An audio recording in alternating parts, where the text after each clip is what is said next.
Well, hey, what's up, everyone? Welcome back to another episode of the Amazing Seller Podcast. This is episode number 438, and today we're going to be talking about how to sell products to your email list without being sleazy. Yeah, that's right, without being a sleaze bag. We're going to actually talk about that. We're going to give you guys some copy, actually some email swipe copy that you guys can use. We're going to read through it. We're going to talk about really the structure, but then also how it can be done without being sleazy. And I think that's the big one. And I've got my good friend on, Mr. Chris Schaefer. What's happening, my friend? Not too much, brother. What's going on with you? Well, not much. You know, we're kind of hanging out, getting ready to do this thing. And I know you and I have been talking quite a bit this week on some things that we have planned for TAS, which I'm pretty excited about. So guys, you're going to have to stay tuned for that. We've got some cool content getting ready here, and pretty excited about that, to be honest with you, Chris. But today I'm excited about talking about email list stuff. As everyone kind of knows, you and I kind of geek out about this stuff. But the reason is because we actually believe that it works because we have proof that it works, right, Chris? I mean, what are our numbers at right now for our most recent contest to build our email list? Well, let me hit refresh on this page. But last time I looked, yes, we're at 5,216 net entries. Okay, and let's just kind of give people a little snapshot as far as, well, okay, we have these emails now, and these are our new emails that we're building a list. Why are we building that list again, Chris?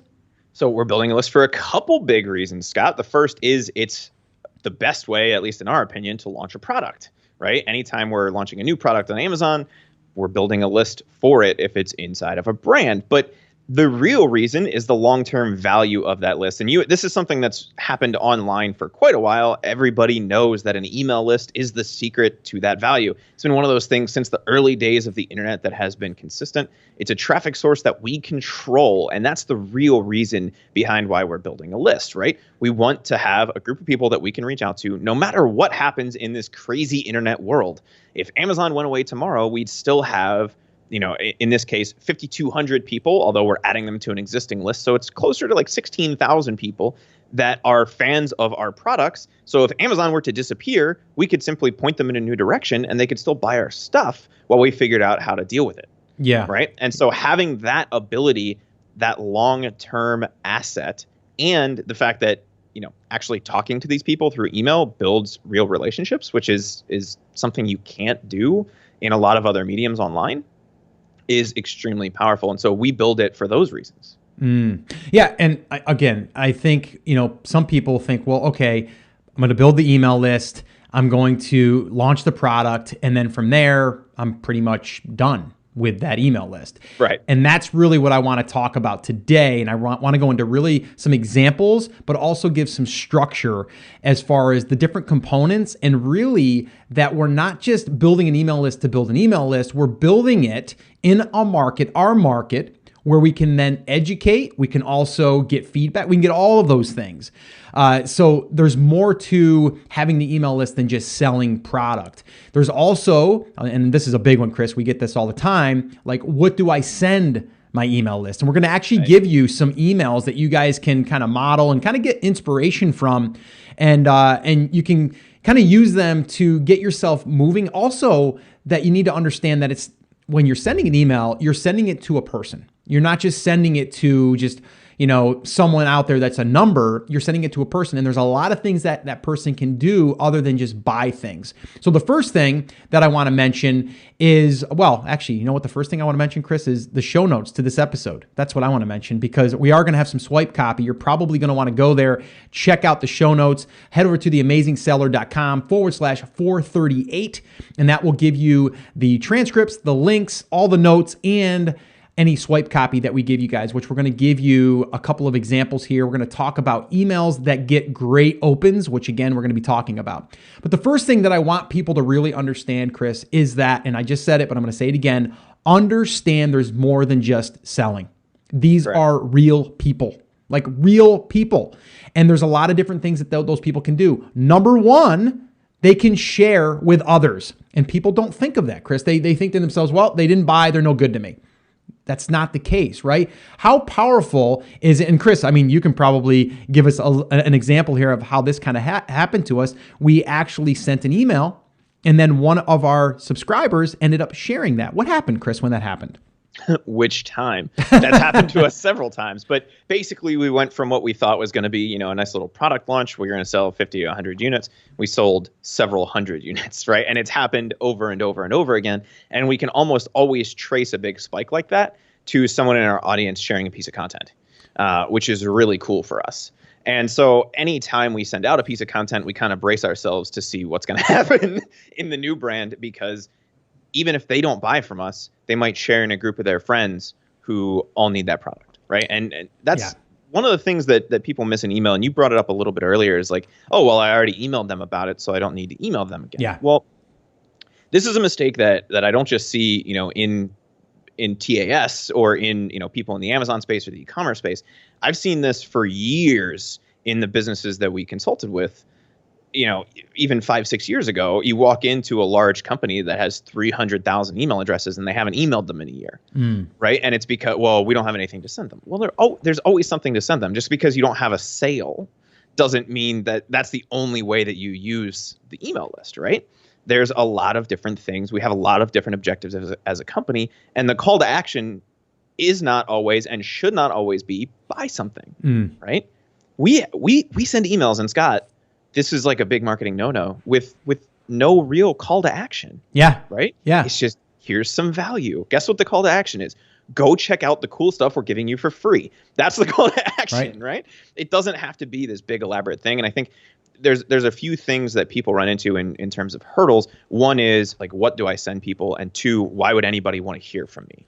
Are probably two of the biggest ones. If I don't have something to sell them, why do people want to hear from me? And so I think we're going to talk through both of those today as well. Yeah, absolutely. And, it's funny. I mean, we're talking about an email list, but this also goes really well with a Facebook fan page, a Facebook group, even Instagram. Like, we're talking about, number one, delivering value, getting people's attention. And that attention is what we normally call like a hook, in a sense, that gets people to kind of open up their eyes and their ears and say, okay, wait a minute here. This is interesting to me because it pertains to me and this hobby that I have, or this thing that I have. And so when you do that, you can do it on not just your email list or, with your email list, you can do it on all other aspects of your channels, if you will. And it's really important that you understand that. It's about communicating with people in a way that will allow them to know that you're there, but then also for them to say, wow, this is cool. I want to keep opening or keep seeing this in my feed or in my inbox, because they're either funny, or they made me smile today, or they gave me a great tip, or they have a great product, they give me discounts. Like, all of that stuff kind of comes back in. The other thing I want to highlight here, Chris, is, we mentioned that, number one, they're real people. They can share with others, which we have done numerous times, as our list has. They can also help give feedback. And we've done this on new products. And actually, the one time that I can remember that we did it, we were putting a design out in front of our Facebook fan page. And we also asked our email list to go over to Facebook and then let us know. And they basically voted down the one that we were thinking they were going to want. And because of that, we didn't order that type of product or that style. So that's a big one, Chris, as far as like getting that feedback or that feedback loop. You want to talk about anything there before we move on? Yeah, I think the feedback is important, but before we talk about that, I think one of the hurdles that people run into, and you were just talking about this, is it's kind of an intangible, right? Like the whole content giving value thing is really an intangible, and that's why I think people struggle with it. Like, if I send an email that's a sales email, I know exactly how many dollars came from that, right? And I can say whether it worked or it didn't. But with the content stuff, if we're just trying to give value, that's when that becomes a little harder. And that's why I think so many people struggle with it. But what you see over time is that stuff obviously produces value because it increases open rates, or on Facebook, it increases the number of people who are willing to share and engage with you, because you're creating a real, genuine relationship with people and not just shoving stuff down their throat. And that value, that relationship, is really what creates that feedback loop for you, right? Whether it's a piece of content and what's going to work well in terms of stuff that we should create and share, whether it's the product stuff, right? okay, I now trust this audience because they engage with me. I've seen this guy comment on everything, so I actually care about his opinion because he's bought every one of my products, right? Here's what my ideal customer is saying that we want, and here's how we think the product should be. Maybe we should err on the side of what the person who we actually want to buy it is saying. And so, again, it comes back to sharing that value, but it's not necessarily tangible until you get it to a place where you're sending another sales email or you're asking specifically for feedback. Does that actually make sense? Yes, it does. And, again, we're talking about like getting that feedback, but then also when you get the feedback, it can help to leverage, your next product launch or you're leveraging them for your next product launch because they're telling you what they want. Right. So just for people to understand that it's not just about the sale. So many people base off the numbers, what did the email do as far as bottom line? The other thing is I have here on my notes that I want to make sure that we mention here, and it kind of goes hand in hand what we just kind of talked about, was they may buy in the future, maybe not now, right? So even though they don't buy now, it's okay because they may share now or they may just consume now. They might not be ready right now. Maybe they're busy right now. But then in, 4 weeks from now or 6 weeks or maybe 6 months from now, they buy in the future. As long as they are on your email list, as long as they're on your Facebook page, group, whatever, you still have that connection, right? You still have the way or a way to communicate with them. So to me, it's about delivering that value, keeping them or keeping yourself front of mind, and understanding that there's so much more that goes into it than just building a list to sell something. So right. I just want to be very, very clear on that. And if you understand that, you see the power and the leverage. And we haven't even talked, Chris, and we may not even on this episode because I want to really get into kind of like how to communicate, what to deliver to them and how to sell to them without being sleazy. But, we didn't even mention that when you get this email list, and a lot of people say, well, the email list, what if they don't open the email and stuff? And it's like, okay, fine. We can still take that email list now, upload it to Facebook, and then we can make a lookalike audience or target a lookalike audience of people that are like these people. So that's another thing that you get from that email list that you have that you wouldn't normally have, the ability to do. So it's just important that you guys understand that it's an asset. It's a huge asset. And again, and this is why we are so passionate about it because we've seen what it does. And, to a brand, which is the one that we're kind of, using as an example right now, but just in the amazing seller stuff. Like, I have people that follow the podcast. I have people that follow on the email list that they get my Friday emails. And I'm not selling necessarily on there, but ultimately it can come back to a sale somewhere down the line. But to me, it doesn't matter if you buy today, tomorrow, or a year from now, or 2 years from now, or if you never buy, right? Because you're giving out that value and then you're spreading out that goodwill, as we call it. So with that all being said, Chris, let's dig in. There's six things that I want to discuss here. Number one is email list building. That's what we're going to talk about, but that's the step number one, right? Step number one is building that email list. And I know a lot of people email me, they say, Scott, where do I get started with that? Well, you and I, Chris, we did a workshop that goes over the exact steps that we have done. We actually give you guys like a step-by-step, like what we've done. We show you like looking over our shoulder, and that can be found at theamazingseller.com/build list. So there's no sense in really going over like how that all works as far as like the offer, the traffic, like all that stuff. That's on the workshop. Definitely go check that out. Number two is, and this is the next big one that a lot of people ask, like what do I write them and how frequently and that stuff. Well, step number two here is you should write 3 emails. Okay. And this is critical. Okay. Because a lot of people will just get the email list and then they'll send one email trying to sell and they'll email us and say it didn't work. Right. Well, it's very critical that you understand you need to tell stories. So Chris, I want you to talk a little bit on this as far as like, what do we mean by storytelling? How can we make this more interesting than just saying like, hey, thanks for signing up. Great. Talk to you later. So I think the biggest thing that people miss is the thing that makes email powerful, and the same goes on social media, right, is having a personality, Scott. And you and I have talked about having, a front person in the brand. And even if you don't have somebody that's willing to be the quote unquote face, having that actual persona, right? Exactly. And you can do that very easily via email, because the thing that is powerful in email is you're creating a connection. And the best way to create a connection in any setting is by storytelling, right? Or showcasing that personality. And that's really what we're talking about. There's going to be some idiosyncrasies. There's going to be some inside jokes with your audience and with the people that resonate with you, like TAS and the garlic press, right? Like, exactly. If you mention a garlic press on anything that you do, people lose their minds laughing, right? And it's because that's part of your personality now, right? It's part of the persona, it's part of the brand. And so if we don't use garlic press as an example, we get angry emails from people who are like, why not garlic press? Why didn't you use garlic press? Where is it, right? And so that all happens through the storytelling. Now, Scott, just to make sure I'm on the right track here, you said the first 3 emails. So what you're talking about is the first 3 emails kind of after the contest starts? Yep. Or the 3 emails that we send out around the sales? No, I would say, maybe even just kind of give like, you don't have to go through like what you're going to write 100%, but maybe just kind of like the gist of it. In those first 3 emails, like what are we putting in there so people know it's us and then they're opening our emails? Okay, so the first one, if you're doing a contest or whatever you're using to capture those leads, is just going to be a really simple thank you email. And we're going to try to get them to share based on that, right? So what we do is we say, thanks for entering the contest. If you want to share it with other people, you're going to get 3 additional entries. Go ahead and do that.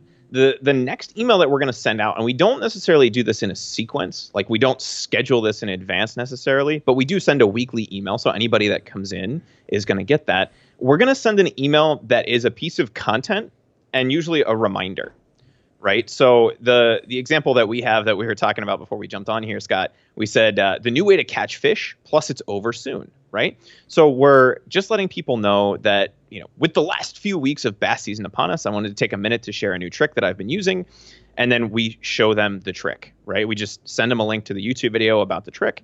And then we say, I also wanted to remind you that the Bassmaster 4000 contest that we're running is about to end. It's going to end on, October 31st or whenever the end date is. If you haven't already jumped in, make sure you do that. And don't forget to share the link, right? So we're giving a little bit of value. We're also asking them for something that's going to be there. They're starting to see our personality in that type of an email, and we're still getting a little bit of value in return.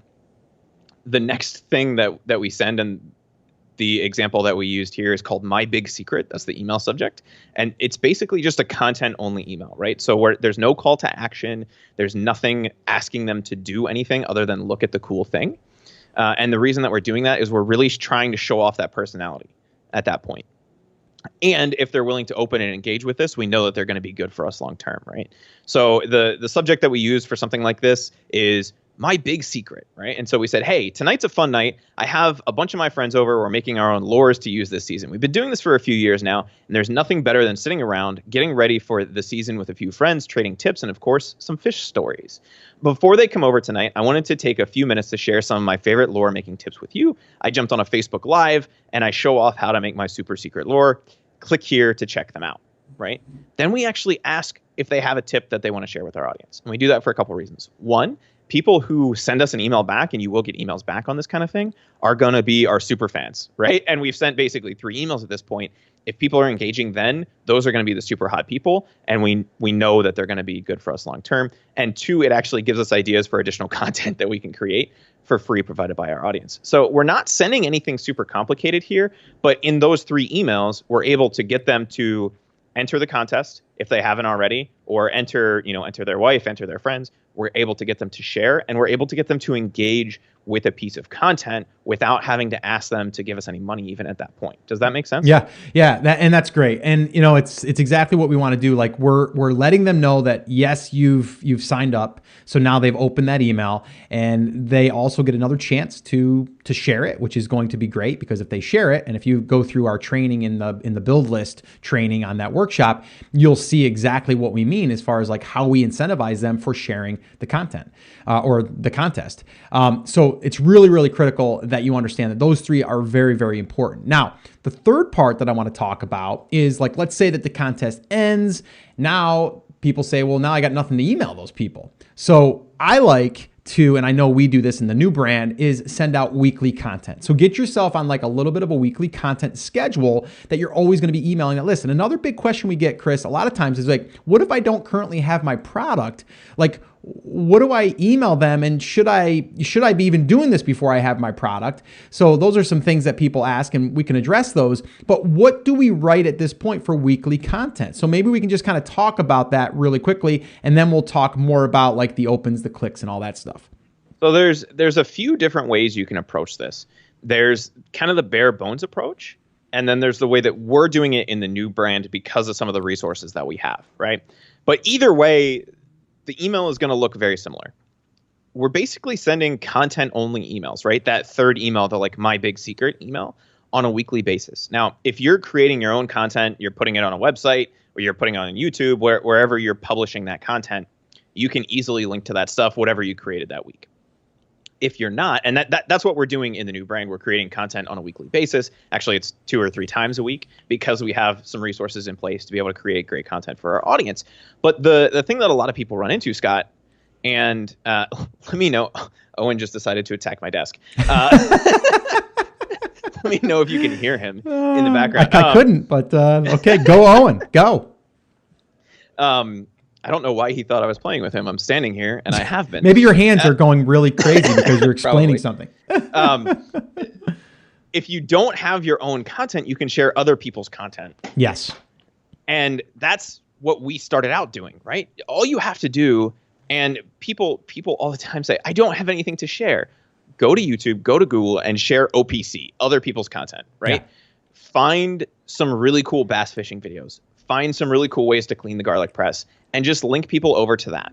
You're not doing it for long-term brand value. You're not doing it for anything other than to keep that email list hot, right? We don't want to let those people lapse, because if we do, we're going to get a lower open rate. We're going to get a lower click-through rate if we go to send a sales email then. And what we've heard several times now since we did the initial build list training is, oh, my product got delayed by a week, so my contest is going to be over 2 weeks before I actually get my product, or something like that. What do I do in the meantime? And the answer is you just grab one of these content-only emails and send it. It doesn't have to be the greatest thing on the planet. No. I write a lot of our emails, and I think they're terrible, but we get 30, 40% open rates, right? So I'm not going to complain about that. And all you have to do is find something and send it. If it's your own content, that's going to be even better. If not, send somebody else's stuff. Just build a spreadsheet with 20 really cool fishing tips. And guess what? You now have 5.5 months worth of content.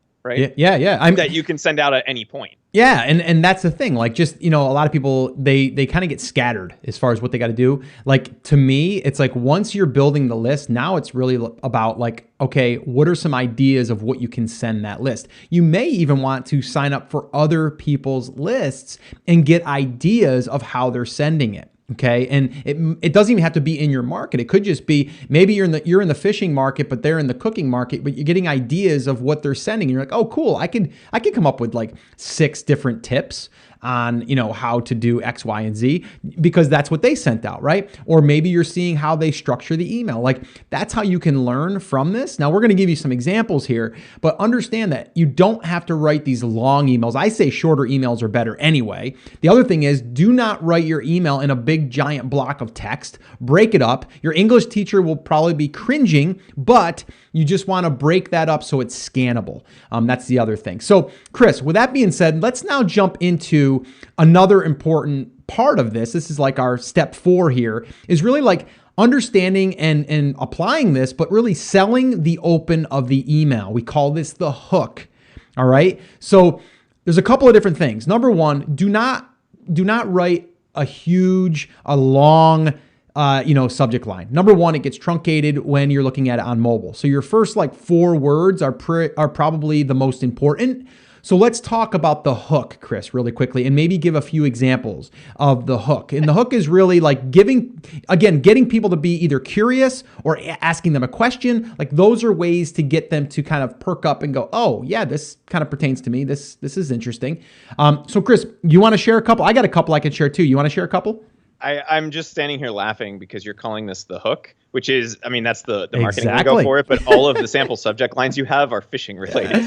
Yeah. So yeah. I'm trying to keep my composure and not just giggle like a schoolgirl. But yeah, there's a couple of good ones, and some of the samples that you threw together here really quick, I think are really good. And what we're really trying to do is we're trying to pique curiosity, or we're trying to make someone take a position.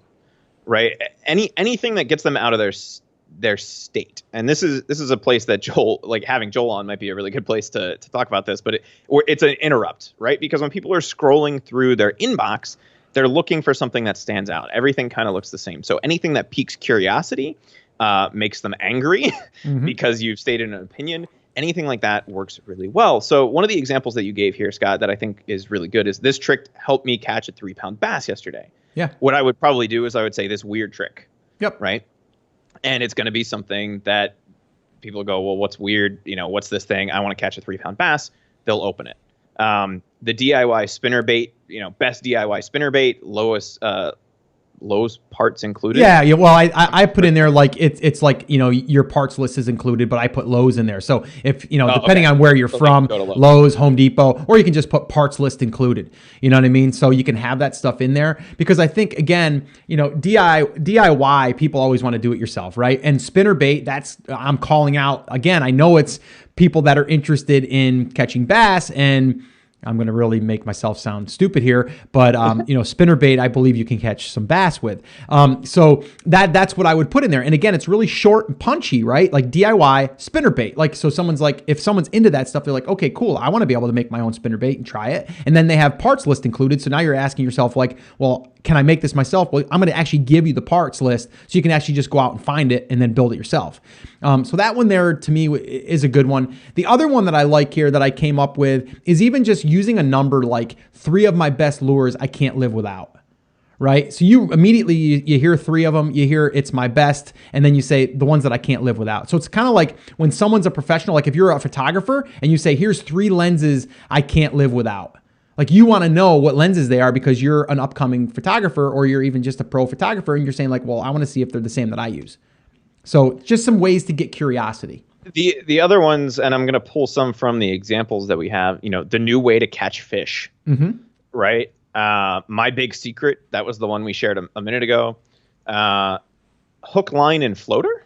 Which right? That one there you might get some flack on. I'm not sure if we call that a floater, but. Well, I think, it's one of those things. I didn't want to say bobber. I don't think, but. Oh, you know what, Scott? I actually did. I called it out in the email copy. I didn't even realize that I did that because we were joking about that subject line earlier. Why don't you go ahead and read that email really quickly? Just kind of scan it and you can read it and give people a little bit of context. So this is an email that we actually used. And guys, this is not like we're not actually selling fishing stuff, but it's rewritten almost identically from the example, right?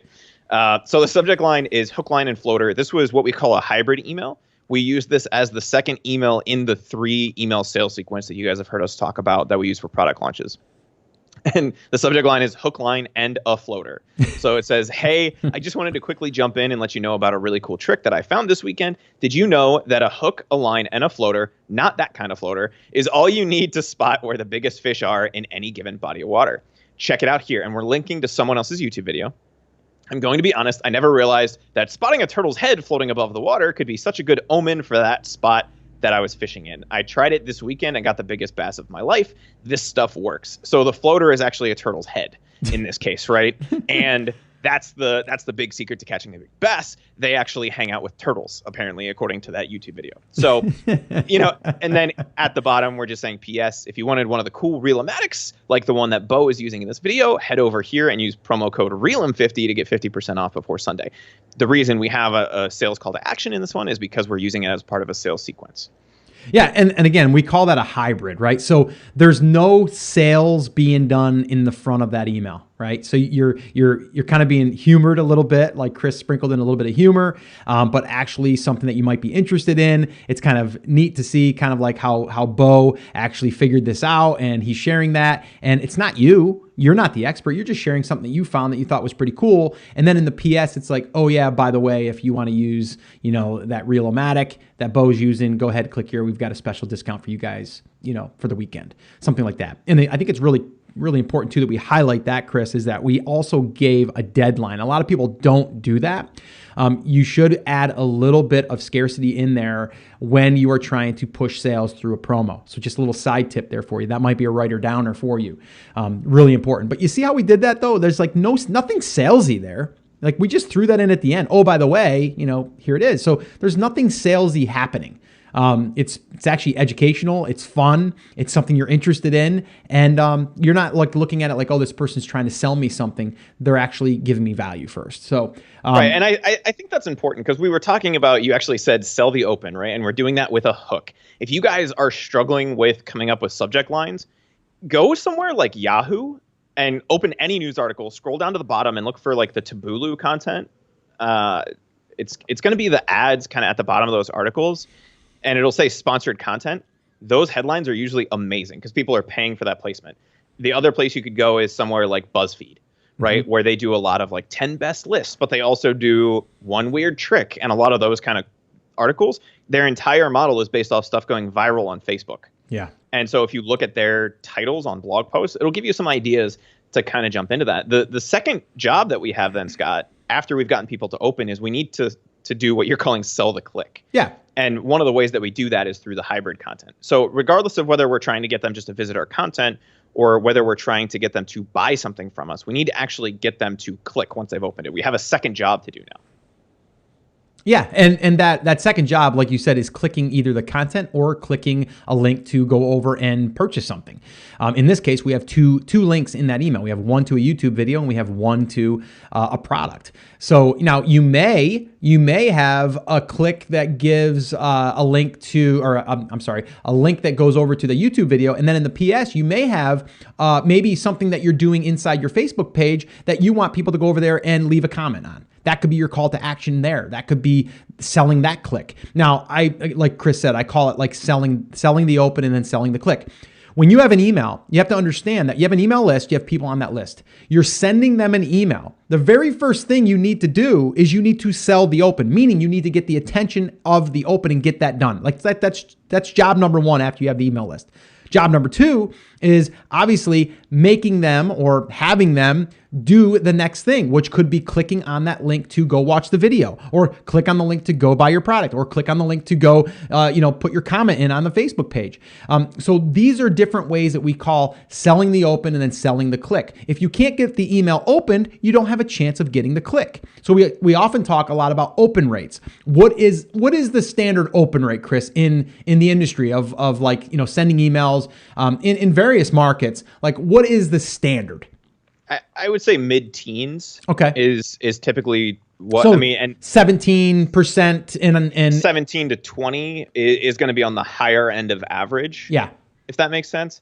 Now, and we've had some emails that get, we have a sequence right now that sends an email every 2 days to the people who opt into that sequence, and those are getting 40%. Right. Right. But yeah, I mean, if you're getting 15% or higher, that's good. Obviously, the higher it is, the better it is, and you'll start to get better and better. And if I even just jump in here and look at some of the broadcasts we've sent in the new brand, and guys, broadcast is just a fancy word for email to the entire list, we can see some of the different subject lines that have performed really well. Yeah, and then the other thing is then we can start to make informed decisions. And that's what I was going to say. Yeah, because now we can say, okay, wait a minute here. That email got 40% open. The one after that only got 22. Why? Well, obviously it doesn't resonate with people or whatever, right? So if we can look at that and go, how can we fix that? How can we add something new to it? Maybe it's just, maybe your email subject line is too long, and what could get them interested is at the tail end, and it's being truncated because they're seeing it on a mobile. So maybe you flip that around and you kind of rework it. So those are ways to do it. The other thing is to understand is that if you're getting 40%, that's great and all, but can you tweak that to get 50%? Like, that's another way to take 1,000 people and you're getting 500 people to see it. How can we get 600 people to see it? Because if we get 600 people, that's 100 more people, and we're getting a 3% click-through rate. Well, even if that 3% click-through rate stays the same, we're getting more people to see the actual link. And I know this is getting a little bit more advanced, but it's really simple if you think about it. We're building the email list. We're writing the first 3 emails that is going to be kind of giving people a little bit of background of what we are and who we are and what we're doing and what's next kind of thing. And that's really setting people up after the contest. And then from there, that weekly content to stay engaged, to keep that list warm, or as Chris said, maybe hot. All right. And then from there, we're looking at selling the open, okay, the open rate, and then selling the click. and then adding some hybrid content in there. So this way here, we're not actually going out there and being sleazy and just kind of giving people sale after sale after sale after sale. Like the minute you do that, you're going to see your open rate go from maybe 50% to 10% or 5%. And that's where you get a list of people that don't want to be on your list, or they're going to unsubscribe. And if they don't know how to unsubscribe, they're going to be complaining. We don't want that. All right. So we want to deliver value over the course of time. All right. So just really understand the content is there to give value, but then also to bring people over to your social channels, or maybe over to your sale, or maybe over to a piece of content to really continue to be, the reporter in a sense. You are the reporter. You are the expert maybe, or maybe you're not the expert. Maybe you're the person that wants to be the expert and you're just out there doing research for them. Like that could be it. And I call that the reporter style. You don't have to be the expert. Basically come out and say that. Say, I'm not an expert either. I'm just kind of learning this thing, but I really found this cool trick and I think you guys would really find it cool. And I tried it and it worked great. Like that's fine. Just be who you are, or the person that is the front person, or the person that you are using as your voice. That's the one that you want to be able to kind of tell the story of why you're putting this out there, kind of sprinkle in some humor if you can, and then curiosity, and then deadlines. I think those are big. So Chris, to wrap this up here, as far as this little section that I wanted to kind of go over, because I'm kind of recapping as we're going through here, but I wanted to really just, the sixth thing here that I wanted to kind of talk about is everything we just talked about is kind of like around emails, opens, clicks, like email list, all that stuff. But really, I want people to understand that the same principles apply with social posts. So why don't we talk about that really quickly? Like if you are putting together a Facebook post, how are you incorporating these same principles? Well, and I think that is important, because a lot of people, and it works the opposite way too, right? If you find something that works well on Facebook, you can apply it to email. And just like an email, like everybody thinks that they need to do what like Best Buy does, right? And they just need to send all sales emails, and that's absolutely the wrong way to do it. The same thing on Facebook, right? Or Twitter, or whatever social media channel you're using. We kind of use sales emails as an afterthought, right? It's Pretty not much the primary purpose. And the same thing on Facebook. Like, yeah, occasionally we'll send a direct sales email, right? Where it's like, hey, we're launching this new product, go get it. But then the next email is a hybrid, right? Same thing on social. Occasionally we'll actually post a link directly to the product, but most of our content is going to be value. So it's either going to be other people's content, it's going to be a cool trick that we found, right? It's going to be a GIF about the industry, a meme, something like that, about the industry that we're in. So, there's a GIF going around on Facebook that I think Joel sent to me the other day of a guy holding a fish, right? It's a giant, like 50-pound fish, and it flaps and it hits him in the face and he drops it back into the lake, okay. Right? Like sharing that, if you have a fishing page, would do really well with that audience. It's not anything to do with the product. And this is where something, and I was literally having this conversation yesterday with somebody that we're helping in their new brand. And they said, I don't really understand. It needs to be about the product, right? No, the answer is it actually needs to be about the content. It's about the stuff that we're sharing. The product kind of comes in as an afterthought. And so if we can link it back to a product, great. But what we're really trying to do is we're really trying to give value. What we're selling is the connection and the value. And so we're going to share a lot of things that don't necessarily have a direct correlation back to our sales, because we're trying to build those relationships. So those things that show off your personality, like the fish slapping the guy in the face and him dropping it back into the lake, if I find that funny, I'm going to share that with the audience and see how they react, right? If they find it funny, then I'm going to share more stuff like that. And that's the way that you do that inside of social. And you guys may have heard of a book, and I'm just going to throw out a resource here, but it's a great way to think about it. Jab, jab, jab, right hook, which Scott, I know you've talked about in the past from Gary Vee. Fantastic way to think about it. We're going to give. We're going to give people what they want. And then when we ask for something, they're going to be willing to participate. Mm-hmm. Yeah. And, they're going to remember that, you're adding value to them and you're not just pitching a product, but you also want them to know that you do have stuff for sale. You know what I mean? Like, it's not a bad thing to sell people stuff. Like, I know myself, like, if I am receiving value, right, from someone, and they have products, it's probably going to be an easier sale for me to go to them because they're delivering this value to me. I'll give you a perfect example, Chris. My pool company is finally finishing up and they came over and gave me pool school yesterday. Okay. So they took me through the entire process. I mean, they give you floaties? Oh my God. No, but they should have. But it's just like, it's very complicated, like chemicals and like, pH balances and like, alkalinity and like all of these different things. And I'm like, damn, like this is a lot to understand, but they're giving me everything. They're helping me with all this stuff. And guess what they offered me at the end? What would you think, Chris? Pool service, right? But it's going to cost you $50, $60 a month for chemicals. We can come in and do it for $200 and we'll do everything. We'll come once a week. We'll even vacuum. We'll even blow off your deck. We'll do everything, right? So it's almost like a no-brainer. Now, I can still say no. I still got a ton of value. They're cool with it. But now they may send me something every month on tips to, help with the pool. Well, guess what?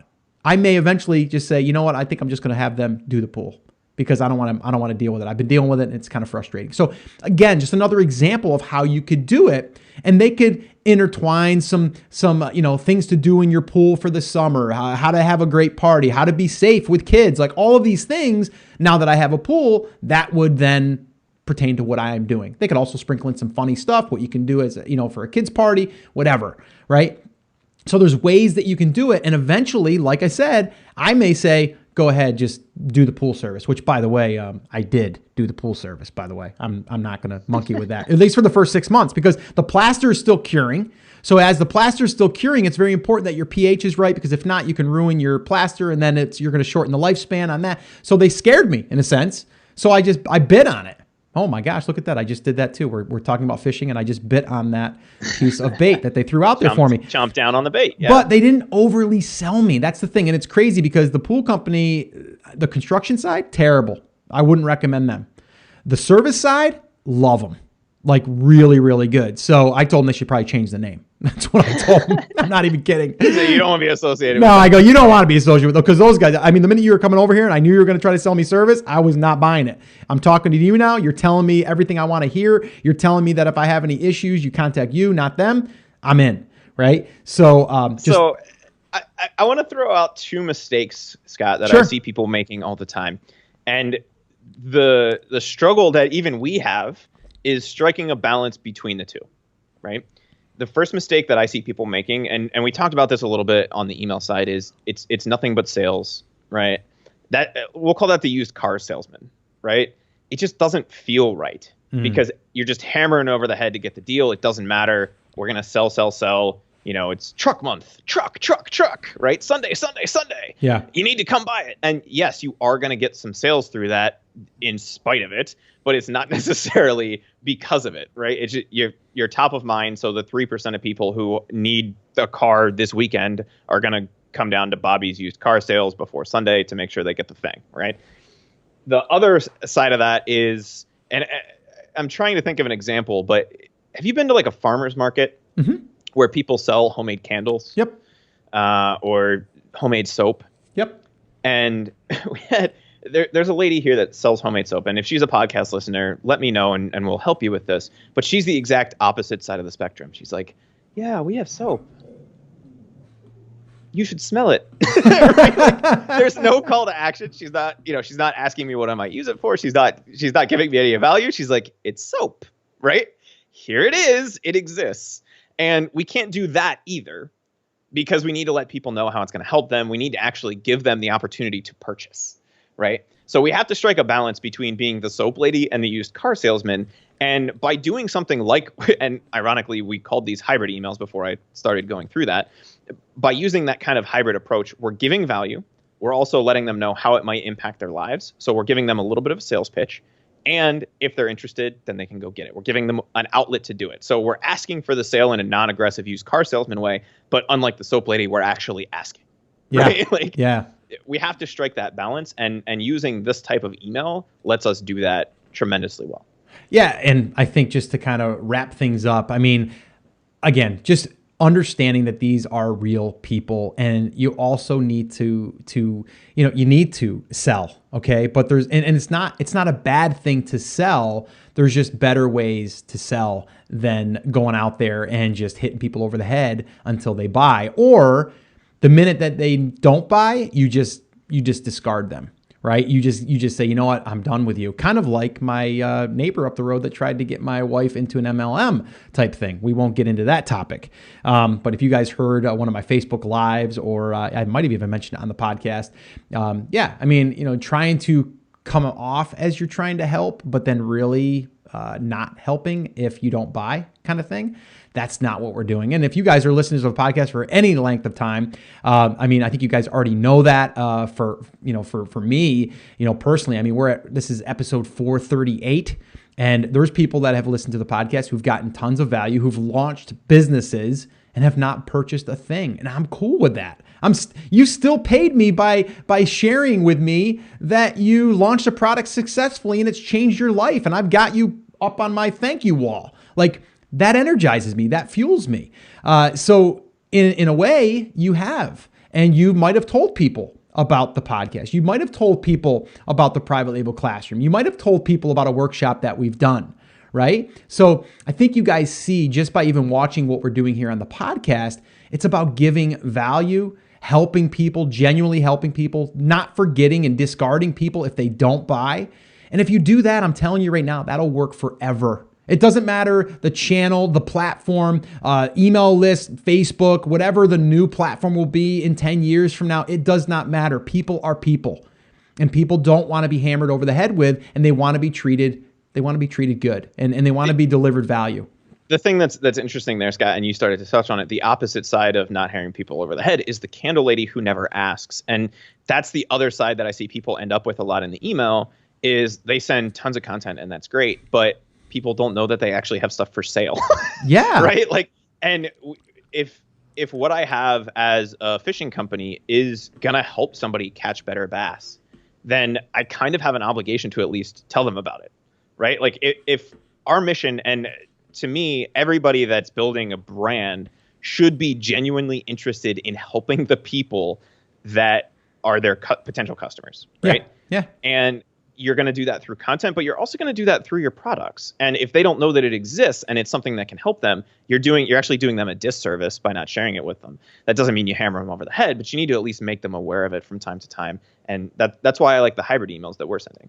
Yeah, no, I love it. All right, cool. Let's wrap this up. I'm going to recap the 6 steps that I believe is what everyone should be doing when they're building a brand. And that is, number 1, email list building. Like, I think no matter if you have a product right now that's launched, or if you're getting ready to launch, or if you're in just the beginning stages, it's something that you could be doing to even get information about your market, right? You can get more insight about your market. So number 1 is email list building. I think that's number 1 in really understanding, and also in action steps to building that asset. So again, I'm going to put a little shameless plug in here to our workshop, theamazingseller.com/build list, totally free. And it shows you exactly what we've done and what we're currently doing right now.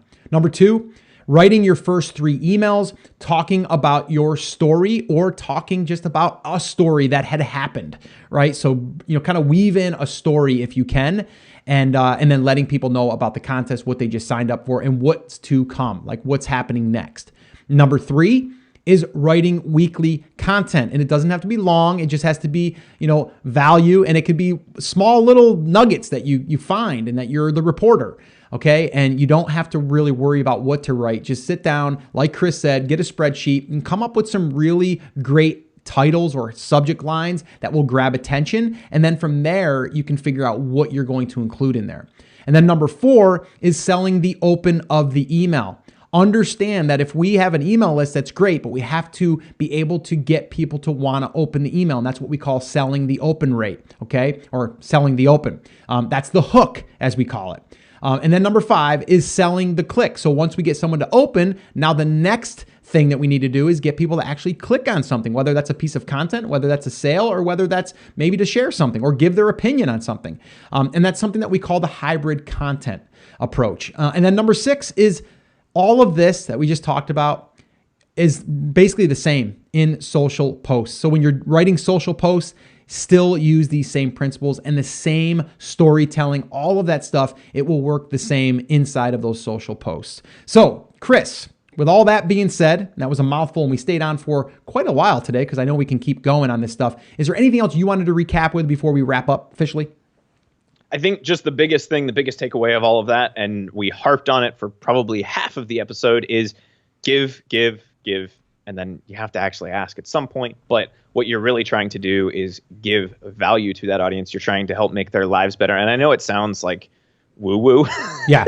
For lack of a better term, it sounds like, yeah, this is aspirational, but really that's what you are trying to do. Like, the reason you have those products is because it is going to help them do something. And so if we can create that same atmosphere around the content that we're sharing, it's going to come back to us 10, 50, 100-fold. Yeah, 100%. And like I said, we're just going to kind of keep driving this home. To me, the email list is an asset. It's an asset that you can use today, tomorrow, and in the future. And you can also take that email list, you can upload it to Facebook, you can get more knowledge about your audience and your market and who it is, demographics, like all of that stuff, build lookalike audiences. And again, that's for another day, but just understand it's an asset that you own and you control. And then from there, you can just continue to really build out your brand. So Chris, with that all being said, let's wrap this baby up.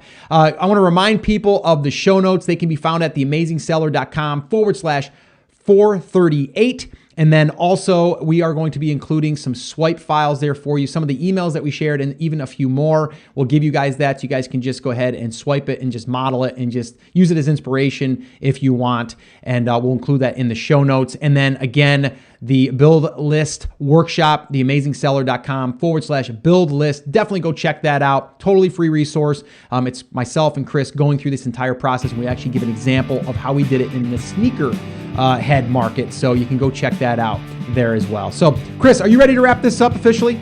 Let's wrap it up. All right, guys. Remember, as always, I'm here for you. I believe in you and I am rooting for you.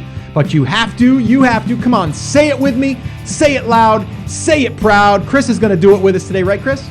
Yes, sir. On the count of 3, 1, 2, 3, take action. Have an awesome, amazing day, guys, and I'll see you right back here on the next episode.